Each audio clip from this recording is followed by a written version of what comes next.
ಒಳ್ಳೇದಾಗ ಕೆಟ್ಟದ ಈ ಲೋನ್ ತೊಗೊಳ್ಳೋದು? ಈಗ ಒಬ್ಬನ ಹತ್ರ ಒಂದು 50 ಲಕ್ಷ ದುಡ್ಡಿದೆ ಅಂತ ಇಟ್ಕೊಳ್ಳೋಣ, ಕ್ಯಾಶ್ ಇದೆ ಅವ್ರ ಹತ್ರ. ನಾನು ಲ್ಯಾಂಡ್ ಮೇಲೆ ಇನ್ವೆಸ್ಟ್ ಮಾಡ್ಬಿಡ್ತೀನಿ ಅಂತ ಯೋಚನೆ ಮಾಡ್ತೇನೆ.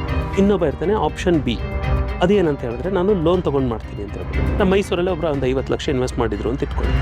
ಮುಂದಿನ 3 ವರ್ಷದಲ್ಲಿ ಅದು 70 ಲಕ್ಷ ರೂಪಾಯಿ ಆಯಿತು ಅಂತ ಇಟ್ಕೊಳ್ಳೋಣ. ಸೊ 20 ಲ್ಯಾಕ್ ರುಪೀಸ್ ಲಾಭ ಆಯಿತು ಅಂತ ಹೇಳಿದ್ರೆ ಇವನು ಲೋನ್ ತೊಗೊಂಡಿದ್ದಾನೆ. ಅಂದರೆ ಅವನು ಏನು ಮಾಡಿರ್ತಾನೆ, 5 ಲಕ್ಷನ ಡೌನ್ ಪೇಮೆಂಟ್ ಮಾಡಿರ್ತಾನೆ, 45 ಲಕ್ಷ ಬ್ಯಾಂಕ್ ಫಂಡ್ ಮಾಡಿರುತ್ತೆ ಅಂತ ಇಟ್ಕೊಳ್ಳಿ. ಈಗ ಅವನು 3 ವರ್ಷ ಆದ ನಂತರ ಇವನಿಗೂ 70 ಲಕ್ಷ ರೂಪಾಯಿ ಬರುತ್ತೆ. 5 ಲಕ್ಷ ಬಿಗಿನಿಂಗ್ ಅವನು ಇನ್ವೆಸ್ಟ್ ಮಾಡಿದ್ದ ಅಮೌಂಟು, 5 ಲಕ್ಷ ಅವನು ಇನ್ವೆಸ್ಟ್ ಮಾಡಿದ್ದು ಪ್ರಾಪರ್ಟಿ ಮೇಲೆ, ಅಂದರೆ ಬ್ಯಾಂಕ್ದು ಇಂಟ್ರೆಸ್ಟ್ ಮೇಲೆ 10 ಲಕ್ಷ ಮಾತ್ರ. ಬಟ್ ಪ್ರಾಪರ್ಟಿ ವ್ಯಾಲ್ಯೂ ಎಷ್ಟು ಅಪ್ರಿಸಿಯೇಷನ್ ಆಗಿದೆ, 20 ಲಕ್ಷ. ಸೊ ವಿಚ್ ಮೀನ್ಸ್ ಅವನಿಗೆ 200% ಬಂತಲ್ವ ವಾಪಸ್ ದುಡ್ಡು. 100 ರೂಪಿಗೆ 100 ರೂಪಿ ಬಂತಲ್ವ. ಆದರೆ ಲೋನನ್ನು ಆ್ಯಕ್ಚುಯಲ್ ಆಗಿ ನೀವು ಯೂಸ್ ಮಾಡಬೇಕಾಗಿರುವಂಥದ್ದು ನಿಮ್ಮ ದುಡ್ಡಿಂದಲ್ಲ, ಬ್ಯಾಂಕ್ ದುಡ್ಡಿಂದ ನಿಮ್ಮ ಪ್ರಾಪರ್ಟಿನ ಬೆಳೆಸಬೇಕು. ಸೊ ಅದೇ ಬುದ್ಧಿವಂತಿಕೆ. ಈಗ ಹೋಮ್ ಲೋನ್ ತೊಗೊಳ್ಳೋದು,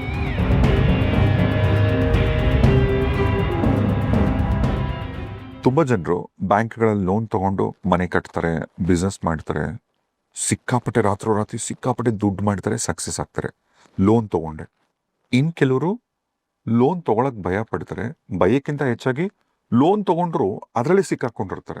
ಒಂದು 10 ವರ್ಷಕ್ಕೆ ಲೋನ್ ತೊಗೊಂಡಿದ್ರೆ ಅದು 20 ವರ್ಷಕ್ಕೆ ಮುಂದಕ್ಕೆ ಹಾಕ್ಸ್ಕೊಂಡಿರ್ತಾರೆ. ಅಂದರೆ ಕೆಲವರು ಲೋನಲ್ಲಿ ಸಿಕ್ಕಾಕೊಂಡ್ಬಿಟ್ರು ಅಂದರೆ ವಾಪಸ್ ಬರೋಕ್ಕೆ ಆಗಲ್ಲ, ತುಂಬ ಕಷ್ಟ ಅದು. ಸೊ ಈ ಲೋನ್ ತೊಗೊಳ್ಳೋದು, ಈ ಲೋನ್ ಅನ್ನೋದು ಆ್ಯಕ್ಚುಲಿ ಒಂದು ಟ್ರ್ಯಾಪಾ ಅಥವಾ ಲೋನ್ ತೊಗೊಬೋದಾ? ಒಳ್ಳೇದಾಗ ಕೆಟ್ಟದ ಈ ಲೋನ್ ತೊಗೊಳ್ಳೋದು? ಸೊ ಈಗೇನಂದರೆ ನಮ್ಮದು 3 ಮಂತ್ಸ್ ಪ್ರೋಗ್ರಾಮಲ್ಲೂ ಆ್ಯಕ್ಚುಲಿ ತುಂಬ ಜನಗಳು ಇದೇ ಕ್ವಶನನ್ನು ಓದ್ಕೊಂಡು ಬಂದಿರ್ತಾರೆ. ಲೋನ್ ತೊಗೊಳ್ಳೋದು ಗುಡ್ಡ ಬೇಡ ಅಂತ ಹೇಳ್ಬಿಟ್ಟು. ಸೊ ತುಂಬ ಜನಗಳ ಹತ್ರ ಇದೇ ಮೈಂಡ್ ಒಳಗಡೆ ಇರುತ್ತೆ.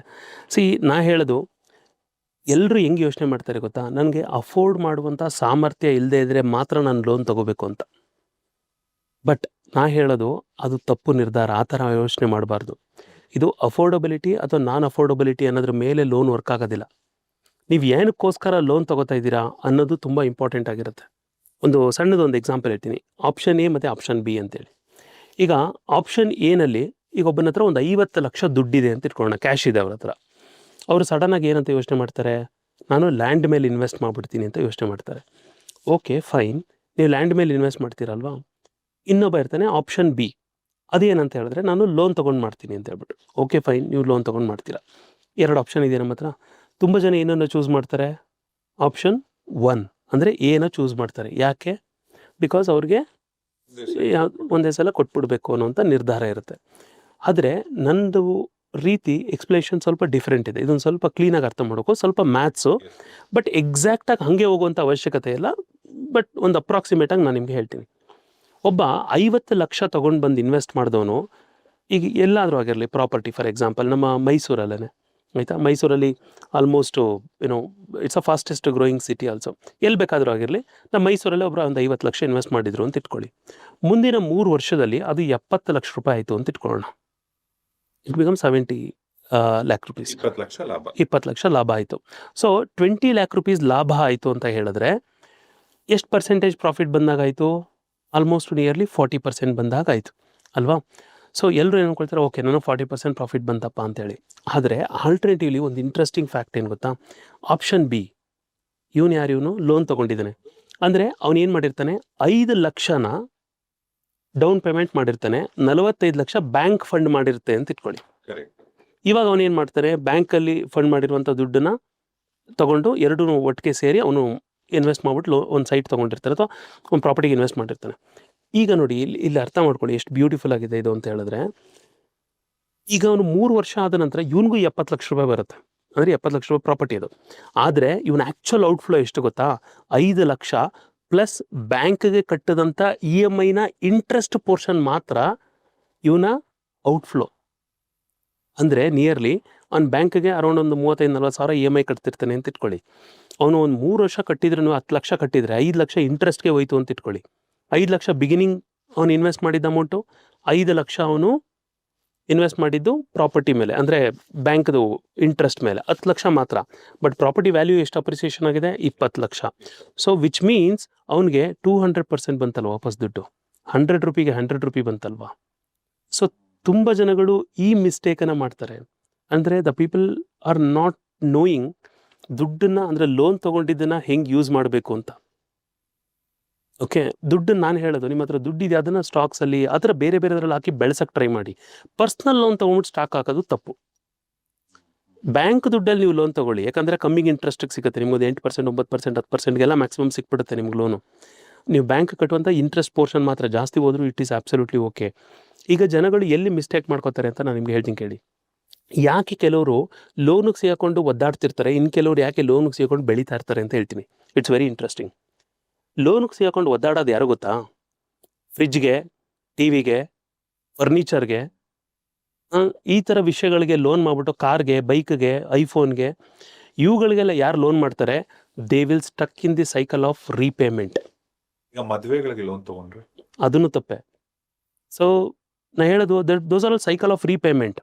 ಆದರೆ ಇನ್ನು ಕೆಲವರು ಲೋನ್ ತಗೊಳ್ಳುವಂಥದ್ದು ಆಸ್ತಿ ಬಿಲ್ಡ್ ಮಾಡೋದಕ್ಕೆ, ಇನ್ವೆಸ್ಟ್ ಮಾಡಲಿಕ್ಕೆ, ಈ ಥರ ವಿಷಯಗಳಲ್ಲಿ ಯಾರೆಲ್ಲ ಈಗ ನಾನು 1-to-1 ಕೂತವ್ರಿಗೂ ಫಸ್ಟ್ ನಾನು ತುಂಬ ಐಡಿಯಾಸ್ಗಳನ್ನ ಹೇಳ್ಕೊಡ್ತೀನಿ. ನೀವು ಹೆಂಗೆ ದುಡ್ಡನ್ನ ನಿಮ್ಮದು ಮ್ಯಾನೇಜ್ ಮಾಡಬೇಕು ಅನ್ನೋಂಥ ಕಾರಣಕ್ಕೆ.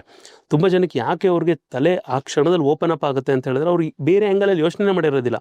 ಅವ್ರಿಗೆ ಲೋನ್ ಅಂದರೆ ಏನು ಗೊತ್ತಾ? Phone ತೊಗೊಳ್ಳೋದೇ loan. ಲೋನ್ ಅಂದರೆ ಏನು ಗೊತ್ತಾ? ಕಾರ್ ತೊಗೊಳ್ಳೋದೇ ಲೋನು. ಅದಕ್ಕೆ ಲೋನ್ ಅಂದ್ಕೊಂಡಿದ್ದಾರೆ. ಆದರೆ ಲೋನನ್ನು ಆ್ಯಕ್ಚುಯಲ್ ಆಗಿ ನೀವು ಯೂಸ್ ಮಾಡಬೇಕಾಗಿರುವಂಥದ್ದು ನಿಮ್ಮ ದುಡ್ಡಿಂದಲ್ಲ, ಬ್ಯಾಂಕ್ ದುಡ್ಡಿಂದ ನಿಮ್ಮ ಪ್ರಾಪರ್ಟಿನ ಬೆಳೆಸಬೇಕು. ಸೊ ಅದೇ ಬುದ್ಧಿವಂತಿಕೆ. ಈಗ ಹೋಮ್ ಲೋನ್ ತಗೊಳ್ಳೋದು, ದಟ್ಸ್ ವಾಟ್ ಗುಡ್. ಆದರೆ ಹೋಮ್ ಲೋನ್ ತೊಗೊಳ್ಳೋದೇ ಗುಡ್. ನಾನು ಎದೇ ಹೇಳ್ತಾ ಇರೋದು, ನೀವು ಅದನ್ನು ರೀಸೇಲ್ ಪರ್ಪಸ್ ಮಾಡ್ತಾ ಇದ್ದೀರಾ, ದಟ್ಸ್ ಗುಡ್ ಆ್ಯಕ್ಚುಲಿ. ಆದರೆ ನೀವೇ ಇರೋದಕ್ಕೆ ದರ್ ಆರ್ 2 ಎಮೋಷನ್ಸ್ ದೇರ್. ಒಂದು ಎಮೋಷನ್ ಬಂದು ನೀವು ಅದು ಸೆಕ್ಯೂರಿಟಿ ಪರ್ಪಸ್ಗೆ, ಇನ್ನೊಂದು ಎಮೋಷನ್ ಬಂದು ವೆಲ್ತ್ ಪರ್ಪಸ್ಗೆ. ಅದಕ್ಕೆ ಹೇಳೋದು ಸೈಕಲ್ ಆಫ್ ರೀಪೇಮೆಂಟಲ್ಲಿ ಯಾರು ಸಿಗಾಕೋತಾರೆ? ಯಾರು ಡಿಪ್ರಿಸಿಯೇಷನ್ ಅಸೆಟಲ್ಲಿ ಇನ್ವೆಸ್ಟ್ ಮಾಡೋಕ್ಕೆ ಲೋನನ್ನು ಅವೈಲ್ ಮಾಡ್ತಾರೆ, ಅವ್ನು ಡೆಫಿನೆಟಾಗಿ ಸೈಕಲ್ ಆಫ್ ರೀಪೇಮೆಂಟಲ್ಲಿ ಸಿಗಾಕೋತಾನೆ. ಅಂದರೆ ನಾನು ಇದನ್ನೊಂದು ಎಕ್ಸಾಂಪಲ್ ಹೇಳ್ತಾ ಇರ್ತೀನಿ. ಸಣ್ಣ ಹಳ್ಳ ಮುಚ್ಚಕ್ಕೆ ದೊಡ್ಡ ಹಳ್ಳ ತೋಡೋದು ಅಂತ. 1 ಲಕ್ಷ ಲೋನ್ ತೀರಿಸ್ಬೇಕಂದ್ರೆ ಅವನು 1.5 ಲಕ್ಷ ಸಾಲ ಮಾಡ್ತಾನೆ, ಹಂಗೆ ಸಿಗಾಕೊಡ್ತಾನೆ ಅವನು. ಇನ್ನು ಕೆಲವ್ರು ಯಾಕೆ ಸೈಕಲ್ ಆಫ್ ವೆಲ್ತ್ ಕ್ರಿಯೇಷನಲ್ಲಿ ಇರ್ತಾರೆ ಅಂತ ಹೇಳಿದ್ರೆ, ಅದರಿಂದ ಒಂದು ಬಂದಂಥ ಪ್ರಾಫಿಟ್ ಅಮೌಂಟನ್ನು ಮತ್ತೆ ಅವರು ಡೌನ್ ಪೇಮೆಂಟಾಗಿ ಇನ್ವೆಸ್ಟ್ ಮಾಡ್ತಾರೆ, then they multiply their wealth. So this is the difference between the cycle of wealth creation, the cycle of loan repayment. So ಯಾವುದಕ್ಕೆ ಲೋನ್ ಇನ್ವೆಸ್ಟ್ ಮಾಡಬಾರ್ದು? ಸಿ, ಫಸ್ಟ್ ಪಾಯಿಂಟ್, ನೀವು ಯಾವುದಕ್ಕೆ ಲೋನ್ ಇನ್ವೆಸ್ಟ್ ಮಾಡಬಾರ್ದು ಅಂದರೆ, ಯಾವುದು ನನಗಿದು ರೆವಿನ್ಯೂ ತಂದುಕೊಡಲ್ಲ. ನನ್ನನ್ನು ಫಸ್ಟು ಸಿಂಪಲ್ ಒಂದು ಎಕ್ಸಾಂಪಲ್ ಹೇಳ್ತೀನಿ. ನೀವು ಲೋನ್ ಅಪ್ಲಿಕೇಶನ್ ಮುಂದೆ ಕೂತಿದ್ದೀರಾ, ಒಂದು ಡಿಸಿಷನ್ ತಗೊಳ್ಳಿ. ಏನಂತ? ಈ ಲೋನನ್ನು ನಾನು ತಗೊಳ್ಳೋದ್ರಿಂದ 5 ವರ್ಷ, ನನಗೆ 5 ವರ್ಷ ಆದಮೇಲಿಂದ ಇದು ನನ್ನನ್ನು ಹಿಡ್ಕೊಂಡು ನಿಂತಿರುತ್ತಾ ಅಥವಾ ಇದನ್ನು ನನ್ನನ್ನು ಬೆಳೆಯಕ್ಕೆ ಬಿಡುತ್ತಾ? ಅಂದರೆ ನನಗೆ ಆಸ್ತಿ ಮಾಡೋಕ್ಕೆ ಕೊಡ್ತಾ ಇದೆಯಾ ಅಥವಾ ಲಯಬಿಲಿಟಿನ ಬಿಲ್ಡ್ ಮಾಡೋಕ್ಕೆ ಕೊಡ್ತಾ ಇದೆಯಾ? ಆಸ್ತಿ ಮಾಡೋಕ್ಕೆ ಕೊಡ್ತಾ ಇದೆಯಾ? ಲೋನ್ ತಗೊಳ್ಳಿ. ನಾನು ನಿಜವಾಗ್ಲೂ ಹೇಳ್ತಾ ಇದ್ದೀನಿ, ಲೋನ್ ತಗೊಳ್ಳಿ. That's a beautiful thing. ಆಸ್ತಿ ಮಾಡ್ದೇನೆ ಲಯಬಿಲಿಟಿ ಬಿಲ್ಡ್ ಮಾಡೋಕ್ಕೆ ಮಾಡ್ತಾ ಇದೆಯಾ? ಲೋನ್ ತಗೋಬೇಡಿ, ಅಲ್ಲಿ ಸ್ಟಾಪ್ ಮಾಡಿಬಿಡಿ. ನಾನು ಯಾವುದು ಈವನ್ ನಾನು ಐಫೋನ್ ಯೂಸ್ ಮಾಡ್ತೀನಿ ಅದಲ್ಲ, ಐಫೋನ್ ತಗೋಬೇಡಿ ಅಂತ ನಾನು ಹೇಳ್ತಾ ಇಲ್ಲ. ನಾನು ಹೇಳೋದು, ನಿಮ್ಮ ಅಕೌಂಟಲ್ಲಿ ದುಡ್ಡು ಬೆಳೆಸೋಕ್ಕಿರಬೇಕಾದ್ರೆ ಆ ದುಡಿಯೋ ದುಡ್ಡನ್ನು ನೀವು ವೇಸ್ಟ್ ಮಾಡಬಾರ್ದು. ದುಡಿಯೋ ದುಡ್ಡನ್ನು ದುಡಿಯೋಕ್ಕೆ ಕಳಿಸ್ಬೇಕು ಫಸ್ಟ್. ಅಂದರೆ ಬ್ಯಾಂಕ್ ಅವ್ರು ಕೊಡೋ ದುಡ್ಡಲ್ಲಿ ತೊಗೊಂಬಿಟ್ಟು ಲೋನ್ ತೊಗೊಳ್ಳಿ, ಅಸೆಟ್ಸ್ಗಳನ್ನ ಮಾಡಬೇಕು. ಇನ್ವೆಸ್ಟ್ಮೆಂಟ್ಸ್ಗಳನ್ನ ಮಾಡಬೇಕಾದ್ರೂ ಬುದ್ಧಿ ಇಲ್ಲದೆ ಇನ್ವೆಸ್ಟ್ ಮಾಡಿದ್ರೆ ನಾಳೆ ಒಂದು ದಿವಸ ಅವರು ಅನಾಹುತಕ್ಕೆ ಸಿಗಾಕೊಳ್ತಾರೆ. ಯಾರು ವಿಸ್ಡಮಿಂದ ಇನ್ವೆಸ್ಟ್ ಮಾಡ್ತಾರೆ ಅವ್ರು ಮಾತ್ರ ಸೈಕಲ್ ಆಫ್ ವೆಲ್ತ್ ಕ್ರಿಯೇಷನಲ್ಲಿ ಇರ್ತಾರೆ.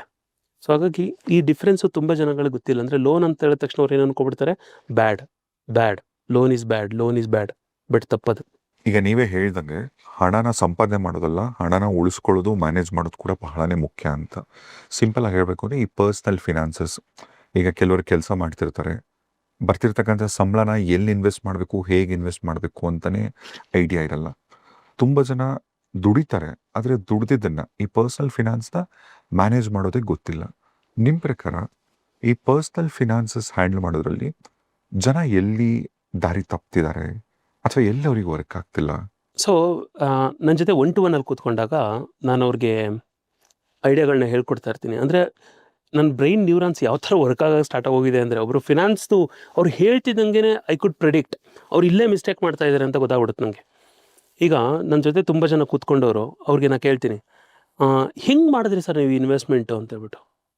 ಅವರು, ಇಲ್ಲ ಸರ್ ನನ್ನ ಫ್ರೆಂಡ್ ಒಬ್ಬ ಮಾಡಿದ್ದ, ಅವ್ನ ಸಜೆಷನ್ ತೊಗೊಂಡೆ ನಾನು ಅದನ್ನು ಮಾಡಿದೆ ಅಂತೇಳ್ಬಿಟ್ಟು. ಎಲ್ಲರೂ ನಾನು ಪರ್ಸ್ನಲ್ ಫಿನಾನ್ಸ್ ಕಲಿತೀನಿ ಅಂತೇಳ್ಬಿಟ್ಟು ಹೇಳ್ತಾರಲ್ವಾ. ಆದರೆ ಪರ್ಸ್ನಲ್ ಫಿನಾನ್ಸನ್ನು ಅರ್ಥನೇ ಗೊತ್ತಿಲ್ಲ ಅಂದರೆ ಹೇಗೆ? What is the meaning of personal? It is personal. ಇದು ನಂದು ಪರ್ಸನಲ್ ಫಿನಾನ್ಸ್. ಈಗ ಒಬ್ಬ 3 ಲಕ್ಷ ಸಂಬಳ ಬರುತ್ತೆ, ಒಬ್ಬ 30,000 ಸಂಬಳ ಬರುತ್ತೆ. ಒಂದು ವಿಡಿಯೋ ನೋಡ್ತಾನೆ, 10,000 ರೂಪಾಯಲ್ಲಿ SIP ಮಾಡಿ ಅಂತಿರುತ್ತೆ. ಆದರೆ ಅವರಿಬ್ಬರು 10,000 ರೂಪಾಯಿ SIP ಮಾಡಿದ್ರೆ ಆಗುತ್ತಾ? ನಮ್ಮ ಫಿಂಗರ್ ಪ್ರಿಂಟ್ಸ್ಗಳು ಯಾವ ಥರ ಚೇಂಜ್ ಇರುತ್ತೆ ಪ್ರತಿಯೊಬ್ರಿಗೂ, ಅದೇ ಥರ ಪ್ರತಿಯೊಬ್ಬರು ಫೈನಾನ್ಸು ಚೇಂಜಸ್ ಇರುತ್ತೆ. ಯಾಕಂದರೆ ನಮ್ಮ ಲಯಬಿಲಿಟೀಸ್ ಬೇರೆ, ನಮ್ಮ ರೆಸ್ಪಾನ್ಸಿಬಿಲಿಟೀಸ್ಗಳು ಬೇರೆ, ನಮ್ಮ ಯುನೋ ಪೇರೆಂಟ್ಗಳ ಏಜ್ಗಳು ಬೇರೆ ಬೇರೆ ಇರುತ್ತೆ, ಇನ್ಕಮ್ ಬೇರೆ ಬೇರೆ ಇರುತ್ತೆ, ಲೈಫ್ ಸ್ಟೈಲ್ ಬೇರೆ ಬೇರೆ ಇರುತ್ತೆ.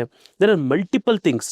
ಸೊ ಹಾಗಾಗಿ ನನ್ನ ಸಜೆಷನ್ ಎಲ್ಲರಿಗೂ ನಾನು ಹೇಳುವಂಥದ್ದು ಏನಂದರೆ, ನೀವು ನಿಮ್ಮ ಪರ್ಸನಲ್ ಫೈನಾನ್ಸ್ನ ಮಾಡ್ತಾ ಇಲ್ಲ, you are doing the xerox copy of somebody else's finance.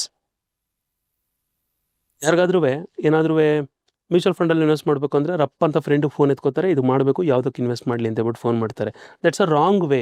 ಅವ್ನಿಗೆ ಏನು ಎಬಿಲಿಟಿ ಇದೆ, ಏನು ಕ್ವಾಲಿಫಿಕೇಷನ್ ಇದೆ ಆ ಫ್ರೆಂಡ್ಗೆ ಸಜೆಸ್ಟ್ ಮಾಡಲಿಕ್ಕೆ? Of course if is certified and ಅವನಿಗೆ ಒಳ್ಳೆ ಅದ್ರ ಬಗ್ಗೆ ನಾಲೆಡ್ಜ್ ಇತ್ತು ಅಂತ ಹೇಳಿದ್ರೆ ಬೇರೆ ವಿಷಯ.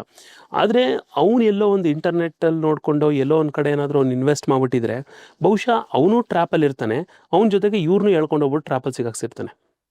That's why I say, lot of times people are not understanding this personal finance. Personal finance means it is more personal. Nandu individual. It is not a public finance.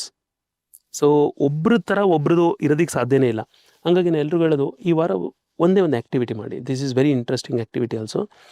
ಒಂದು 30 ನಿಮಿಷ ಟೈಮ್ ತೊಗೊಳ್ಳಿ. Because ಇದಕ್ಕೆ ಫಾರ್ಮೇಟ್ಸ್ ಬೇಕು ಅಂತ ಹೇಳಿದ್ರು sureshshaiva.com ಅಲ್ಲಿಗೆ ಹೋದ್ರೂ ತುಂಬ ಫಾರ್ಮೇಟ್ಸ್ಗಳಿದೆ, ಅಲ್ಲಿ ಸಿಗುತ್ತಲ್ಲಿ. ಡೌನ್ಲೋಡ್ ಮಾಡ್ಕೊಂಬಿಟ್ಟು what you can do is, ನೀವು ಬರೀರಿ. ಅಂದರೆ ನನ್ನ ಅಸೆಟ್ಟು, ನನ್ನ ಲಯಬಿಲಿಟೀಸು, ನನ್ನ ರೆಸ್ಪಾನ್ಸಿಬಿಲಿಟೀಸು, ಇವುಗಳಿಗೆ ಸಂಬಂಧಪಟ್ಟ ಹಾಗೆ ನಂದು ಪೋರ್ಟ್ಫೋಲಿಯೋ ಏನಿದೆ, ಇವಾಗ ನಾನು ಎಲ್ಲಿ ಮಿಸ್ಟೇಕ್ ಮಾಡ್ತಾಯಿದ್ದೀನಿ, ಇದನ್ನು ಒಂದು 30 ನಿಮಿಷ ಕೂತ್ಕೊಂಡು ಅವ್ರು ಅನಾಲಿಸಿಸ್ ಮಾಡಿದ್ರೆ, ಅವರು ಯಾರ್ದೋ ಮಾತನ್ನು ಕೇಳ್ಕೊಂಡು ಮಾಡಿದರೆ ಆ ಫಿನಾನ್ಸು ಫೇಲ್ಯೂರ್ ಆಗೋಗಿರುತ್ತೆ. ಆದರೆ ಅವರ ರೀತಿ ನೀತಿನಲ್ಲಿ, ಅಂದರೆ ಅವ್ರಿಗೆ ಅವಶ್ಯಕತೆ ಇರುವಂಥ ಪ್ರಕಾರ ಮಾಡಿದರೆ ಮಾತ್ರ ಅವರ ಪರ್ಸ್ನಲ್ ಫಿನಾನ್ಸು ಹಿಟ್ಟಾಗಿರುತ್ತೆ. ದಟ್ಸ್ ವೈ ಸೇ, ನೀವು ನಿಮ್ಮ ಫಿನಾನ್ಸನ್ನು ಪ್ರಾಪರಾಗಿ ಮ್ಯಾನೇಜ್ ಮಾಡಿಲ್ಲ ಅಂತ ಹೇಳಿದ್ರೆ, ನಿಮ್ಮ ದುಡ್ಡನ್ನು ನೀವು ಪ್ರಾಪರಾಗಿ ಮ್ಯಾನೇಜ್ ಮಾಡಿಲ್ಲ ಅಂದರೆ, ಬೇರೆಯವರು ನಿಮ್ಮ ದುಡ್ಡಿಗೆ ಪ್ಲ್ಯಾನ್ ಮಾಡಿಬಿಟ್ಟಿರ್ತಾರೆ. ಸೊ ಅದಕ್ಕೋಸ್ಕರ ನಿಮ್ಮ ದುಡ್ಡಿಗೆ ನೀವು ಪ್ಲ್ಯಾನ್ ಮಾಡಬೇಕು, ನಿಮ್ಮ ದುಡ್ಡನ್ನು ಪ್ರಾಪರಾಗಿ ಯುಟಿಲೈಸ್ ಮಾಡಬೇಕು. ಒಬ್ಬಂಗೆ ಬೆಳಿಗ್ಗೆ ಇಷ್ಟ ಇದೆಯೋ ಇಲ್ವೋ ಗೊತ್ತಿಲ್ಲ, ರಜಾ ಹಾಕೋಂಥ ಅವಶ್ಯಕತೆ ತುಂಬ ಇದ್ದರೂ ಬೆಳಿಗ್ಗೆ ಎದ್ಬಿಟ್ಟು ಕೆಲಸಕ್ಕೆ ಹೋಗಿರ್ತಾನೆ ಅವನು. ತಿಂಗಳಾದ ತಕ್ಷಣ ಸಂಪಾದನೆ ಮಾಡ್ತಾನೆ, ರಪ್ ಅಂತ ತೊಗೊಂಡು ಬಂದ್ಬಿಟ್ಟು ಆ ದುಡ್ಡನ್ನು ಬೇರೆ ಕಡೆ ಅನಾವಶ್ಯಕವಾಗಿ ಕಳೆದ್ಬಿಡ್ತಾರೆ. ನನಗೆ ಆ ಥರ ಪರ್ಸನಲ್ ಫಿನಾನ್ಸ್ ಅವರೆಲ್ಲ ಅವ್ರ ಡ್ಯಾಶ್ ಬೋರ್ಡ್ ನೋಡಿದಾಗ ಅಥವಾ ಅವ್ರನ್ನ ನೋಡಿದಾಗ ನನ್ನ ಜೊತೆಗೆ ಒಂದೊಂದು ಟೈಮ್ ಭಾಳ ಬೇಜಾರಾಗುತ್ತೆ. ಒಬ್ಬ ಪೇರೆಂಟ್ಗೆ ಅವ್ರ ಮಕ್ಕಳು ತಪ್ಪು ಮಾಡಿದಾಗ ಎಷ್ಟು ಬೇಜಾರಾಗುತ್ತೋ ಅದೇ ಥರ ಫೀಲಿಂಗ್ ಬರುತ್ತೆ ನನಗೆ. ಸೊ ಏನಪ್ಪ ಇವರು ಯಾಕೆ ಈ ಥರ ಇಷ್ಟೊಂದು ಮಿಸ್ಟೇಕ್ ಮಾಡ್ತಾ ಇದ್ದಾರೆ, ಇನ್ಕ್ಲೂಡಿಂಗ್ ಐ ಟೆಲ್ ಯು 40 ವರ್ಷ ಆಗಿರುತ್ತೆ, 40-45 ವರ್ಷ ಆಗಿರುತ್ತೆ, ಒಂದು 15-20 ಲಕ್ಷ ಅವ್ರ ಹತ್ರ ಪೋರ್ಟ್ಫೋಲಿಯೋ ಇರೋದಿಲ್ಲ. ಅವ್ರನ್ನ ಕೇಳ್ತೀನಿ ನಾ ಕ್ವಶನ್ನು, ನಿಮ್ಮದು ವೆಲ್ತ್ ಫಂಡ್ ಎಷ್ಟಿದೆ? ಇಲ್ಲ ಸರ್, ನಾನು ಏನು ಡಿಸೈಡೇ ಮಾಡಿಲ್ಲ. ಓಕೆ, ನಿಮ್ಮದು ಎಮರ್ಜೆನ್ಸಿ ಫಂಡ್ ಎಷ್ಟಿದೆ? ಇಲ್ಲ ಸರ್, ನನಗೇನು ಇನ್ನೂ ಅದರ ಬಗ್ಗೆ ಯೋಚನೆ ಮಾಡಿಲ್ಲ, ನಾನೊಂದು FD ಇಟ್ಕೊಂಡಿದ್ದೀನಿ. ಅದು ಎಮರ್ಜೆನ್ಸಿ ಫಂಡ್ ಅಂತಲೇ ಮಾಡಿದ್ದೀರಾ, ಲೇಬಲ್ ಮಾಡಿದ್ದೀರಾ ಅದಕ್ಕೆ? ಇಲ್ಲ ಸರ್, ಅದು ಲೇಬಲ್ ಮಾಡಿದ್ದು. ಮತ್ತು ಹೆಂಗೆ ಎಮರ್ಜೆನ್ಸಿ ಫಂಡ್ ಅಂತ ಕ್ಲೇಮ್ ಮಾಡ್ತೀರಿ?